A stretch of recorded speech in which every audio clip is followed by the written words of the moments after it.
Saya mau nonton pameran tunggalnya Alfi, Taman Rasa. Ikuti ya.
Karya-karya Taman Rasa ini itu adalah kelanjutan dari karya-karya yang sebelumnya saya kerjakan. Saya punya kebiasaan kalau berkarya memikirkan sesuatu ide itu berkelanjutan. Nggak tahu kenapa. Ataukah kalau misalnya ada ilmu cocok logi gitu kan. Mungkin kalau bisa itu dikorelasikan. Dari dulu saya kalau membaca buku itu senang buku yang berlanjut-lanjut. Misalnya kalau kita kasih analogi, saya waktu kecil itu sebelum masuk sekolah sudah bisa baca, tapi yang saya baca itu komik. Nah, komik itu kan berjilid-jilid. Nah, mungkin itu bisa salah satu penanda. Jadi ketika saya berkarya seni rupa pun seperti itu. Nah, jilid-jilid itu biasanya di ujung karya terakhir itu nanti adalah tanda untuk memulai karya seri selanjutnya. Jadi Taman Rasa ini sebenarnya kelanjutan dari seri sebelumnya yang beberapa waktu lalu pernah saya pamerkan juga, dan kemungkinan juga setelah Taman Rasa ini akan ada kelanjutannya karena saya sudah memberi semacam kayak tanda kode juga untuk nanti ada yang akan saya eksplor. Nah itu kalau untuk isi kekaryaan, karya itu sebenarnya sudah riuh sekali. Jadi kalau misalnya saya komentar lagi akan tambah riuh gitu. Cuman mungkin kata kuncinya untuk menikmati karya saya, kalau seandainya pemirsa atau teman-teman pengen tahu karyanya, selain dari memang apa yang teman-teman sendiri rasakan di sana, kalau sesungguhnya kalau diminta saya itu maunya itu teman-teman itu ketika melihat karya saya itu jadi sesuaikan dengan pengalamannya, karena saya meniatkan karya itu hanya sebagai alat untuk memicu impuls alam, entah itu alam sadar atau alam bawah sadar pemirsa dari segala pengalaman hidupnya. Jadi lukisan saya itu saya tujukan untuk itu, walaupun itu berangkat dari pengalaman saya, karena saya percaya kita walaupun berbeda ada pengalaman yang mungkin sama gitu, entah itu yang dialami lebih dahulu atau setelah itu gitu. Dan saya pikir Heru ketika dia menuliskan tanpa bermaksud lem atau menggolek alam atau memberikan pujian berlebihan, cukup tepat memberikan pengantar tentang apa itu Taman Rasa itu. Jadi ya mungkin sementara itu aja saya ngomongin tentang karya. Paling menarik nanti ya saya diminta untuk dipancing juga secara detail apa yang sebenarnya, karena sesuai dengan bentuk karya itu sendiri, dan nanti mungkin juga di buku ini saya itu orang yang tidak bisa tenang dalam satu pemikiran, jadi selalu bergerak begitu aja. Bahkan dalam momen yang bersamaan pun kadang-kadang begitu, apa yang saya pikirkan dengan apa yang saya ucapkan, belum selesai yang saya ucapkan ada pikiran baru yang ingin keluar. Jadi kadang itu yang berkelindahan, dan itu sebenarnya sebuah beberapa orang mungkin melihat itu sebuah kelebihan, tapi buat saya sendiri kadang-kadang itu sebuah kesulitan, karena banyak itu sebenarnya juga nanti merepotkan saya. Jadi apa yang saya pikirkan, apa yang saya gagaskan, belum saya eksekusi, belum ada yang baru, dan itu seperti kadang air terjun datang ke kepala saya. Nah, Taman Rasa itu untuk saat ini saya pikir tepat untuk menggambarkan pikiran-pikiran saya itu.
Dari awal saya memutuskan menjadi pelukis, itu ketertarikan saya itu terhadap tema-tema itu lebih pada tema-tema personal atau pergulatan diri pribadi gitu kan. Saya bahkan tidak, boleh dikatakan tidak pernah membicarakan tema-tema di luar. Misalnya ketika saya mulai memutuskan jadi pelukis saat itu tahun 90-an, tema-tema dari zaman itu yang hirup dengan tema-tema politik, sosial atau tentang humanis itu tidak tertarik saya untuk mengangkatnya gitu kan.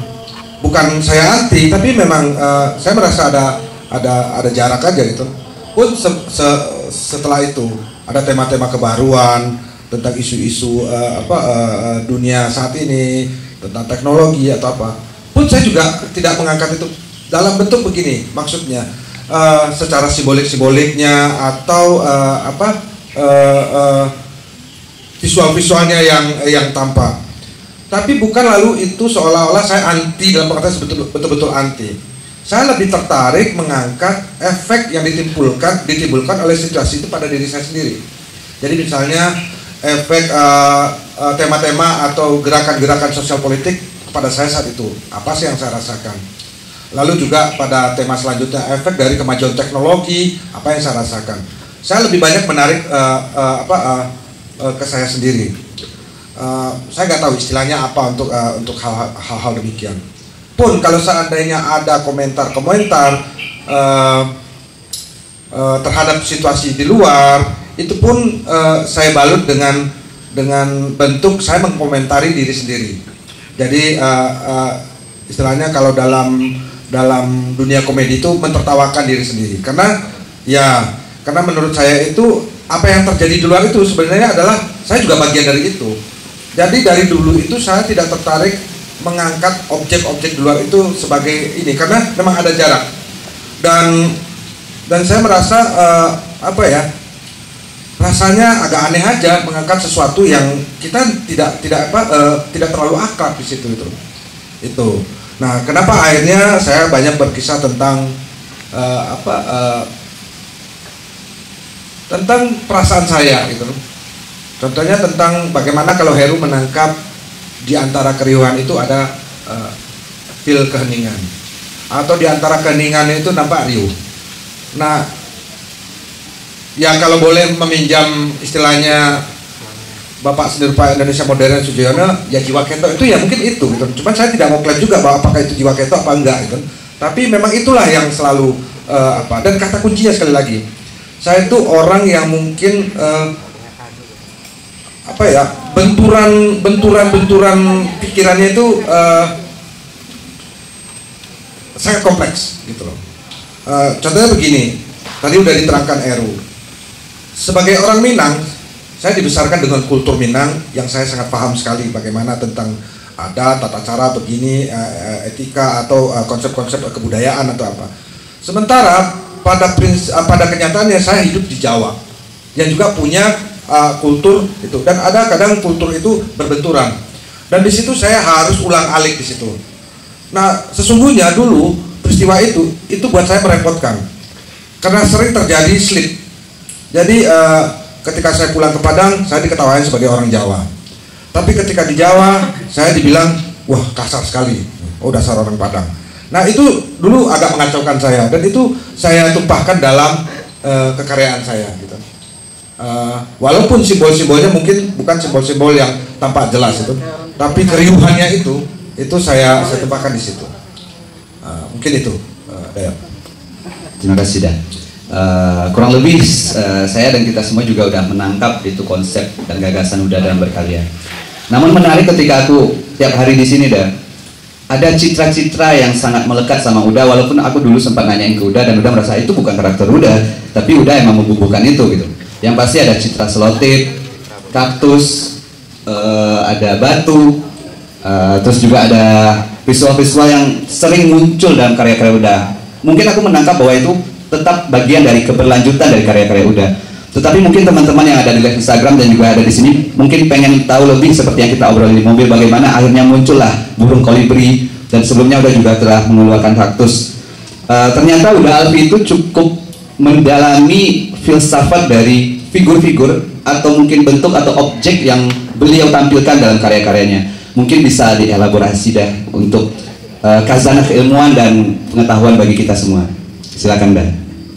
Oke, ya lanjut dari apa yang saya itu, citra-citraan yang tampil di lukisan saya itu kadang-kadang ada seperti ambigu, ada paradoks. Di antara keriuhan ada keheningan, di antara ketidakteraturan ada keteraturan. Memang itu situasi yang saya alami. Lalu di antara itu saya memang memilih ada beberapa poin-poin interestnya yang memang saya tonjolkan sekali, dan itu menjadi semacam kayak untuk para pemirsa memegang saya gitu, memegang saya. Kenapa itu ada kaktus, kenapa itu ada batu, kenapa ada itu lotus, lalu terakhir kenapa itu ada kolibri gitu. Nah, kalau itu sangat representatif sekali, itu simbol yang memang akhirnya sangat umum. Akhirnya di antara simbol-simbol yang abstrak saya itu, saya tetap berkompromi harus mengeluarkan simbol yang saya sendiri juga paham, dan mungkin nanti teman-teman juga paham, walaupun mungkin nanti ada pemaknaan lain. Nah, yang terakhir itu tentang simbol burung kolibri itu. Ya mungkin kalau teman-teman yang di sini atau yang sering ngobrol dengan saya atau mengamati aktivitas saya selama ini, gitu, mungkin tahu bahwa dalam 2 tahun ini bagaimana ada kegiatan-kegiatan yang kadang-kadang teman-teman itu bercanda melihat saya itu kan, ini ngapain orang Muhammadiyah kok sekarang ziarah kubur gitu. Nah itu memang urusannya agak dengan spiritual gitu, dengan rohani itu. Kolibri itu bukan lalu simbol yang serta-merta saya ambil, tapi lama saya renungkan apa ya untuk menjadi semacam simbol yang saat ini saya alamin, yang saya rasakan. Nah tiba-tiba ketika buka-buka buku saya lihat, oh iya kolibri, terus apa sih maknanya burung kolibri itu?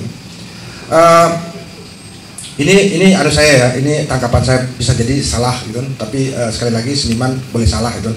Menariknya dunia ini seni rupa itu atau jadi seniman itu tuh, salah itu bisa benar gitu. Nah, gitu. Secara harafiah itu kan kalau kita lihat kolibri itu adalah seekor burung yang kecil yang makanannya itu adalah nektar, itu sari bunga dan itu di atas madu, nektar itu.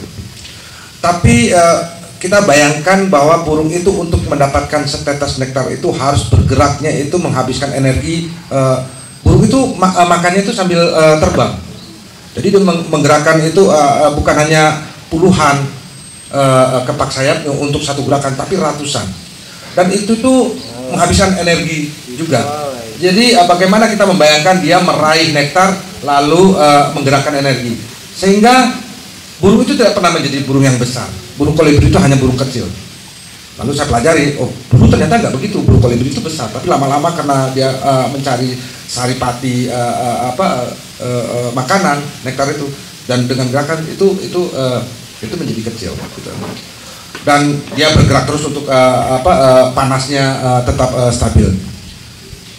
Saat itu saya merasakan itu yang saya alami ketika saya mencari mohon maaf itu kalau misal terlihat atau terdengar bombastis, kerinduan terhadap kekeringan rohani gitu. Jadi apa sih esensi dari kehidupan ini? Ada sesuatu yang kosong dan saya ingin mencari nektarnya gitu. Lalu ya itu tadi salah satu saya ya mengikuti teman-teman ziarah kubur itu. Ziarah kubur saya mungkin berbeda dengan teman-teman yang kebetulan teman-teman NU yang saya ikutin itu. Saya cuma meresapi aja apa sih anunya. Itu salah satu cara saya mencari nektarnya gitu. Nah itu sepintas mungkin yang bisa saya ungkapkan gitu.